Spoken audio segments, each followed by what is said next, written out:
Hello, Arkansas. My name is Aaron Delahanty, and I'm putting together a proposal for the Famous Hardware windows, the two windows in front of the Famous Hardware in Springdale. And let me show you what we got here, what we're thinking about here. This is our scale model of one of the windows, and they're symmetrical, so we only felt like we needed to build one. What we're proposing is for each of the windows to put these fairly highly realistic statues of wolves, not taxidermy wolves, but sculpted wolves, and this isn't this is just a scale version of that inside the windows. We're looking at these as very much like glass cases that you'd find in a museum, and I think I say in the proposal that I have a background as a museum artist, so I've got a long history of making filling up glass cases like this, especially ones that are to be looked at by the public and all that. So I really was approaching the project from that mindset as an artist, but also as a museum artist. I think works really well. And I talk about this in the proposal, but writing about your artwork, it's kind of like trying to dance about architecture. Like the two are hard to translate from one to another. So the video form here works really well. So this video is a supplement to my proposal. I got a little scale model of the people that as they would look upon these wolves.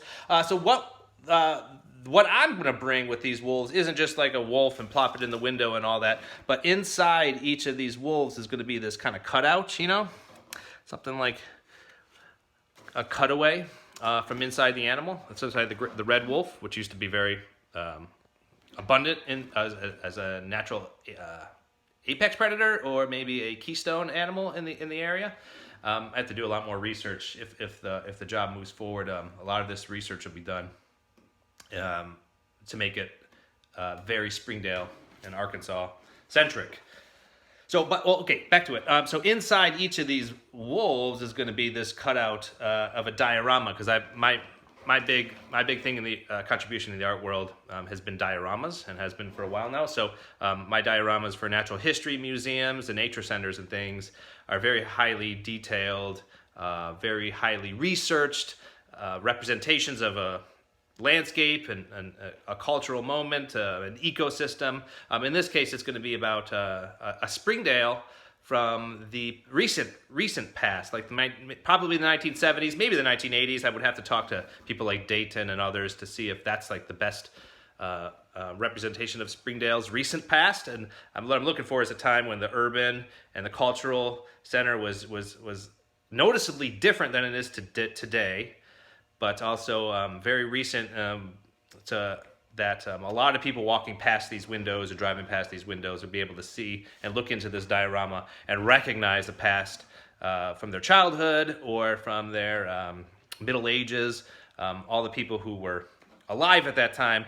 And that'll stand in direct contrast to the contemporary urban development and the contemporary landscape that's around the Springdale region. So with the diorama being a representation of Springdale that was not Springdale today, it'll stand in direct contrast, right? Like you can see how the landscape has changed. You can see how the urban development has changed. So there'll be things like signage, maybe chicken farms, or maybe a more agricultural, less urban, I suppose, landscape. That all has to be researched too, which is just part of the and the time spent that's all factored into the budget, because to do something that has a historical and site-specific relevance just requires a lot of that research and reading and watching YouTube videos and talking to people like Dayton Castleman to help figure out what symbols and things would best represent this. So what we have here, I should get back to the proposal. What we have here is a combination of an animal and a landscape that the animal would have been in. So the animal would represent a sort of a memory of a more natural past of the area, a more nature-centered, a more wild, animalistic identity of the local area, whereas the diorama would represent the human, the cultural, the historical parts of Springdale. So I love the combination of these two elements. And what we have, I can show you a piece that we have here. This is going for another show, for a different show, but these are some sculptural pieces I'm making. These are whooping cranes, and with the whooping cranes, you have these little diorama landscapes of the wetlands that the whooping cranes stop in on their migration. So the wolves are going to be bigger and more complicated versions of these whooping cranes. These are going for a show in Wisconsin near where the whooping cranes nest, and each of the whooping cranes is going to represent a different state or location along their migration path, and that would be represented in the landscape through its geology, through its marshness and the different plants that are represented in the marsh along the whooping crane's migration. So the wolf is the next generation of that project. So I think this is just meant to kind of give you a visual idea of what's going on, the concepts behind this wolf here. So I'm gonna stop talking here because a lot of this is just written up in the proposal. There's things like inside the budget, because this is if I was making something for a museum, it would be like have to be like perfect and highly researched. So there's going to be a lot of that happening for this wolf, and I want it to be very Springdale, and I want it to be